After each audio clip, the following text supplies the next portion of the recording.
I got grapes coming over, and then I'm also doing muscadines coming up over here. And then I'm actually I'm letting these blackberries go over. I don't know if I'll do wine with the muscadines. You can eat them off the table, but I may. No, I'm not a real chemist, Courtney. It's summer orchard. I don't know that I have any blackberries for you today, but I might.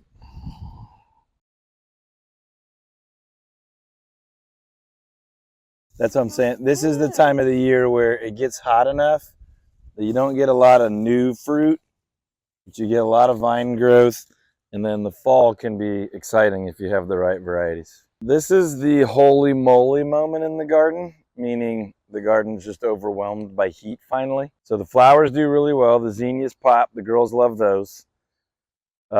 We should have 4 or 5 more colors still coming up. There's some lime green and some yellow that are pretty great, but they've been real patient this year, meaning annoying us by not popping quite yet.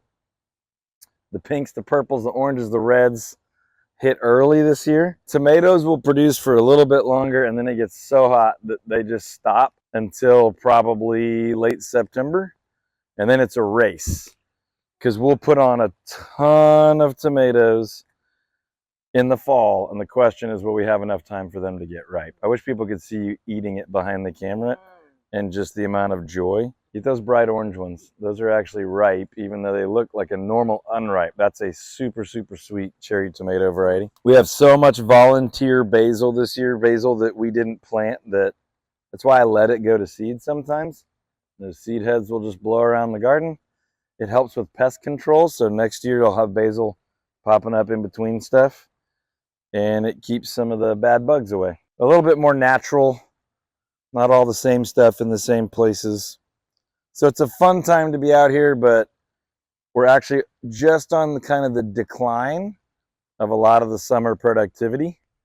I'll show you some of that in the orchard in a minute too, but it's a fun time. I'm giving away tons of tomatoes, lots of basil. There's a smattering of, yeah, there's blackberries and raspberry in there, but the early fruit has come and gone. Some of these are fall bearing, so we'll have some late Your strawberries, they didn't do anything? No, we get a little bit of strawberry. That far back left corner, you could see that strawberry plant if you want. I'll feed you some more, and then we can go to the orchard. Grapes come really early, and they came and went this year. See what you think about these. Those should be crowd pleasers. So these are grapevines. And then these are blackberry.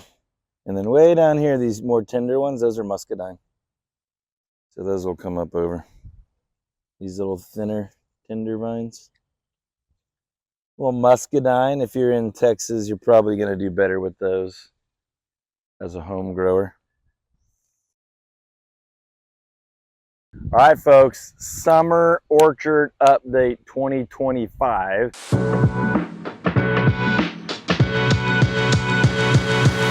Every summer is different. Every season is different. That's what makes this exciting and humbling. You learn that you are not in control.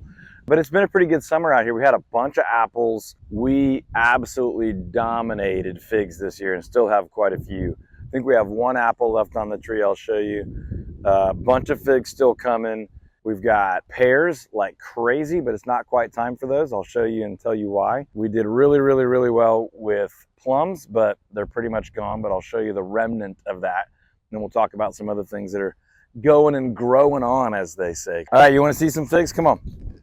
This is our multiple variety pear. No fruit left. And I'm experimenting here. You can see this one shot up from the rootstock. A lot of times on fruit trees, you've grafted a really strong, healthy rootstock. You've grafted a different fruit onto that. So what grows out of that rootstock isn't necessarily what you bought or the one you wanted, but it's usually a light kind fruit. So we'll see if there's anything good on that. These were mostly Asian pears. We got a couple of really good ones this year, but never a massive producer, that one. So this is one of our, I call it a brown turkey fig. I'm pretty sure that's the right name, but I could be off. Backyard gardening, sometimes you just make up your own names. But you can see a bunch of unripe figs, these, and then you can see some kind of starting to ripen, and then varying degrees of ripeness. So there's a pretty good one. You could pick and eat that one. That one ought to be pretty good. Yeah, thousands of figs right now. And you can tell that the animals like them because there's a bunch of half-eaten ones from squirrels or birds, and they'll pick at them. And we have 5 of these trees, so there's no real need to fight over an almost ripe fig. Go ahead and get you a good one that you like. So I plant these on the tree line. In North Texas, because we do get freezes, obviously, these are more kind of tropical warm weather, but these will die back all the way to the ground. Not every year, but most years. But because the root system has grown so robust, it'll grow back completely this size within one season. So once you've got them established, you can do really well, even in North Texas with our freezes. We spot in some crepe myrtles in them, sometimes for privacy, but also just the flowering, bringing in the pollinators and the right bugs and bees and all that. So it helps with the fruit trees. More figs here, so there you go. You can see a very ripe one at the same time. So they just kind of grow in cycles. So you've got a brand new little hard, dark green, and then you've got some lightening and softening, and then you get down in here into some ready to eat for sure. And so you can come out every day and keep picking. Ooh, that one's real soft. You can pick them every day because they kind of ripen and cycle. So that's a season-long fun thing for the kids. So these are our big, hard pears, right? These will eat like an apple, crisp, crunchy, juicy, but they don't get super sweet until the fall. They need as much sun as we can give them. So you can see they start to blush. I'm excited about this guy. So this is a brand new apple tree it's a yellow delicious. It's really here to pollinate some others. I got a Honeycrisp and some others. This is one of the fun things about a backyard garden because there's no reason I should grow these apples in North Texas. They're not going to fruit every year. But when you have the space, when you have an acre or more, even a half acre or more, you can start to experiment. So if I got yellow delicious apples every 3rd or 4th year, it'd be fun, they'd be good. But really, this is here to help some other trees. Arkansas Black, Honeycrisp, Fuji, Anna, Dorset Gold. Anna and Dorset Gold will produce here all the time. So I'll go show you those in a minute. More figs here. Crepe myrtles, kind of every other. So this is plums. I want to say methley. And you can see on the ground how many plums we had this year. So these are some of our last plums. But you can see all the ones that dropped early. So there's a little pit. But I've got to be a little more attentive to get some larger plums. You got to thin these really well. You can see how we let these limbs droop. And I pruned this one big time this year. Still had thousands and thousands. You can just see how many of them dropped. This is the Honeycrisp, which I am really, really, really hoping will do well. So it's kind of a battle of mulching really well and keeping those grass and weeds back, but also not bothering it too much during the season. So not always pretty, and in the summer, everything wants to grow, and I don't want to bother stuff and knock it back too much, so you kind of let some of that unruliness happen in the garden this time of year and clean it up after the main growing season. But that's the Honeycrisp we have a lot of hope in. This is Nectarine, and these don't really do well. Again, experimental, but you can see some of those little guys that will, it never got real big this year. We had a couple bigger ones, but the pests get to them, and I've only got one, so I don't give it a lot of special attention. Here you go. But I'm not super confident that those will be good fruit this year.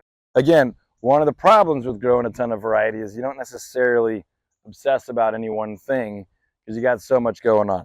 I'm totally okay with that. I live with that kind of willful inefficiency because you have some surprises from year to year. But if you've seen our garden orchard tours before, if you've seen orchard tours before here, you know, this is my favorite tree in the garden and in the orchard. And this is the last apple of the year, and it's the pests have already gotten to it, but I left it on just to kind of show everybody. This is an Anna apple tree, and we were covered up this year. We ate a bunch. We made some turnovers. You can make good pie with these. These are like subtly sweet, so they're not overpowering like a Honeycrisp or a Red Delicious or anything like that. But they're kind of like, I've never had this before, and I think that's super fun to grow some things that you can't buy in the store And these are very early growers, so they're finished in early to mid-July for sure. But I think that's a really pretty tree. I planted that from a bare root. We had a limb break this year and I just left it and all the fruit did well. So I'll prune that back towards the end of the season. Really the last thing in the orchard right now is I got a bunch of new berry bushes. So next year we'll have some second year canes to do really well there. But where I've lost a few trees, 1, 2, 3, 4, I'm coming back and either putting berries in or trying to find some cool trees I've never tried before. So next update, next year, might have something even different to show you. In 2 or 3 years, might have a bunch of new fruit. So that's it for summer 2025. We had a great year so far. It's not over, especially with those pears. We'll keep enjoying the figs. The pears will hit really, really hard, and apples are pretty much done. But we got mulberries and other stuff popping around the yard, but as far as in the orchard, that's what we got. Hey, so if you're looking to put a backyard orchard in or buy a property that maybe has one or figure out if you already have enough room for one, holler at us. This is what we do. We help people buy and sell properties with big backyards, lots of acreage. By lots, I mean for a home, right? So big backyard, 1, 2, 3, 4, 5, maybe 10 acres, not farm and ranch. We do sell homes in neighborhoods, but we specialize in neighborhoods and small acreage properties. So if you want something like this, if you want something better than this, give us a call. We'll help you find it or make it happen. ToddTremontiTeam.com is what we do all over DFW. And if you want to do this anywhere else in the country, we know folks who do it probably where you live. We'll get you connected with them too. Let's talk next season.